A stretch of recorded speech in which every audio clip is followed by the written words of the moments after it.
नमस्कार, आपके साथ मैं हूं सुजाता कुकरेती। आप देख रहे हैं महाभारत और आज महाभारत में बात होगी दिल्ली में बाहुबलियों के पहुंचने की, क्योंकि दिल्ली में ठीक एक हफ्ते बाद, आज दिल्ली में एक हफ्ते के बाद दुनिया भर से बड़े बड़े राष्ट्रीय अध्यक्ष दिल्ली पहुंचने वाले हैं और दिल्ली पहुंचकर वो सारे राष्ट्रीय अध्यक्ष प्रधानमंत्री नरेंद्र मोदी के साथ G20 समिट का हिस्सा बनने वाले हैं। प्रधानमंत्री नरेंद्र मोदी G20 की अध्यक्षता करेंगे और उनके साथ होंगे जो बाइडेन, उनके साथ होंगे इमैनुअल मैक्रोन।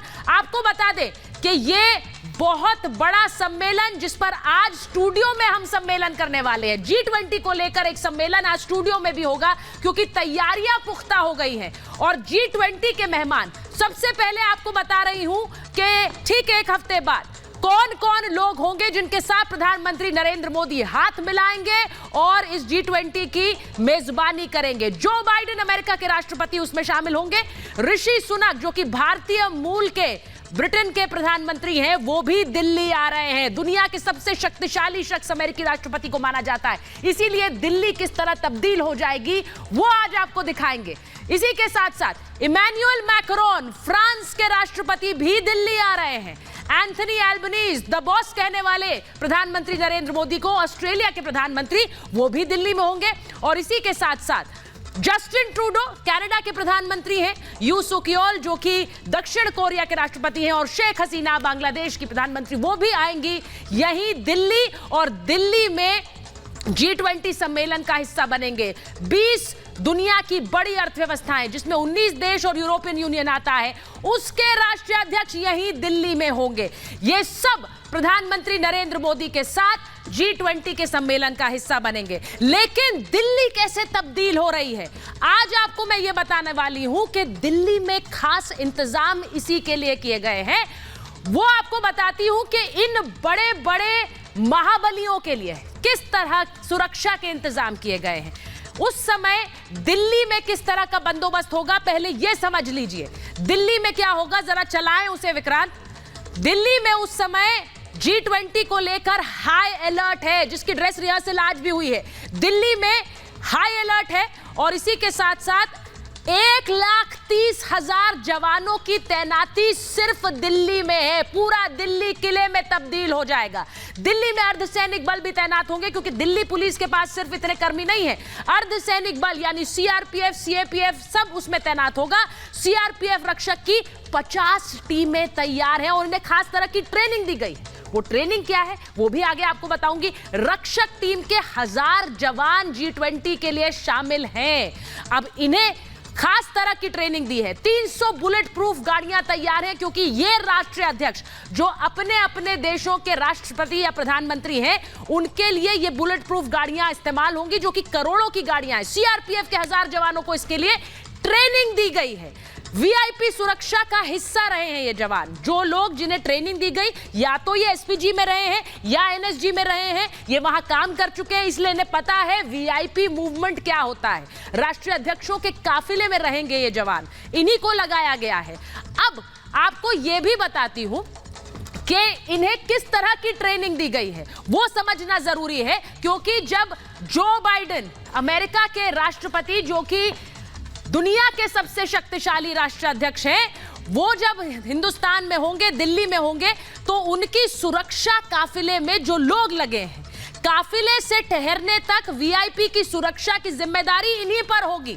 ये जो लोग लगे हैं, इन्हें स्पेशल ट्रेनिंग दी गई है। पिछले 4 महीनों से इनकी ट्रेनिंग चल रही है। सुरक्षा प्रोटोकॉल लागू कराना इनकी जिम्मेदारी होगी, क्योंकि जब गाड़ियों का काफिला निकलेगा, होटल से मीटिंग पॉइंट तक और वापस होटल पहुंचाना इनकी जिम्मेदारी है, क्योंकि उनका अपना सिक्योरिटी अमला रहता है, लेकिन उसके साथ साथ इनकी जिम्मेदारी भी बहुत गुना बढ़ जाती है। सीटिंग पोजीशन के हिसाब से गाड़ी में पिछली सीट में दाएं या बाईं तरफ कहां राष्ट्रीय अध्यक्ष बैठेगा, ये उन्हें पहले से बताया होगा। उसी हिसाब से गाड़ी में बैठाना, सीटिंग पोजीशन के हिसाब से VIP को बिठाकर, अगर खतरे का कोई आभास होता है, देखिए उस समय जैसा मैंने कहा दिल्ली किले में तब्दील हो जाएगी। अगर खतरे का कोई आभास होता है तो तुरंत प्लान बी को एक्टिवेट करना है। यानी कि सुरक्षा में अगर संदेह लगे तो आपको क्या करना है। प्रॉब्लम अगर आएगी तो यह भी इन्हें बताया गया है कि कैसे प्रॉब्लम आने पर फॉर्मूला इस्तेमाल करना है जो उस प्रॉब्लम से आपको निकाल पाएगा।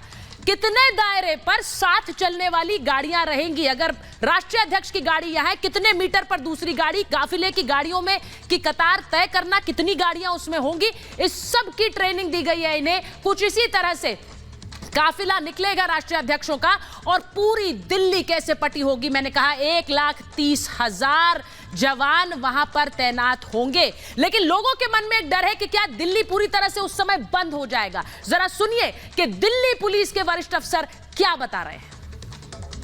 हम देख रहे हैं सड़कों पर सिक्योरिटी फोर्सेस है, ट्रैफिक लगा हुआ है, कारकेड निकल रहा है। कंफ्यूजन ना हो, लोग किस तरीके से इससे बचे, आप लोग एडवाइजरी भी जारी कर रहे हैं। पर्पस इस फुल ड्रेस रिहर्सल का सर क्या है? पर्पस यही है कि रिहर्सल है, किस तरह का इंतजाम होना चाहिए, किस तरह का इंतजाम होगा।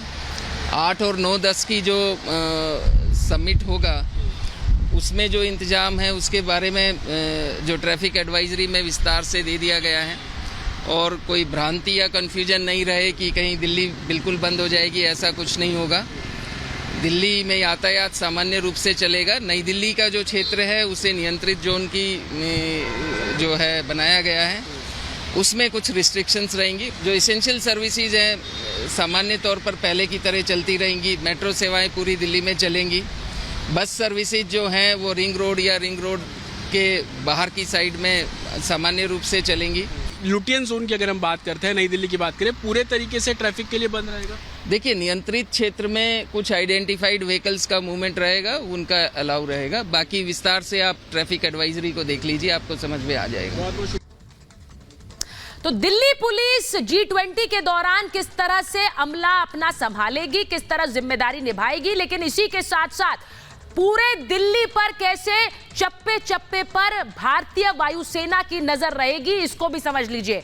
जो हिंडन, अंबाला, बरेली एयरबेस हैं उन्हें अलर्ट पर रखा गया है। यहां से कभी भी किसी भी समय फाइटर जेट उड़कर दिल्ली पहुंच सकते हैं। वायु रक्षा मिसाइल प्रणालियों की भी तैनाती की गई है, यानी एयर डिफेंस सिस्टम, किसी तरह का कोई खतरा हो उसे भागते हुए ये किस तरह से एक्शन ले सकते हैं। सतह से हवा में मार करने वाली मिसाइलें भी अलर्ट पर है, इन्हें भी तैनात किया गया है। किसी तरह का कोई खतरा दिखता है तो ये मिसाइल अटैक कर सकती है। 70 से 80 किलोमीटर लक्ष्य भेदने की इनकी क्षमता है। तो सोचिए, भारतीय वायुसेना ने पूरी तरह से जिम्मा अपने हाथों में लिया है।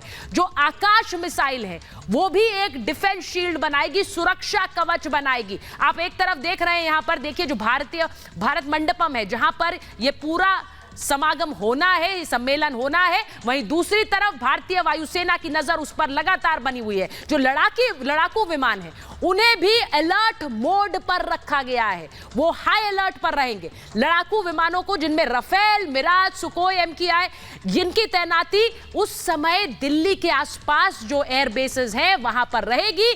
कोई भी खतरा भापते हैं, क्योंकि मैंने पहले कहा दुनिया के शक्तिशाली राष्ट्रीय अध्यक्ष एक साथ दिल्ली में उस वक्त होंगे। प्रधानमंत्री नरेंद्र मोदी उनकी मेजबानी करेंगे। जो काउंटर ड्रोन सिस्टम है, यानी ड्रोन से अगर किसी तरह की भी कोई हरकत करने की कोशिश है उसको भी अलर्ट पर रखा गया है। काउंटर ड्रोन सिस्टम भी नजर रखेगा चप्पे चप्पे पर। तो ये उस वक्त दिल्ली की तस्वीर होगी।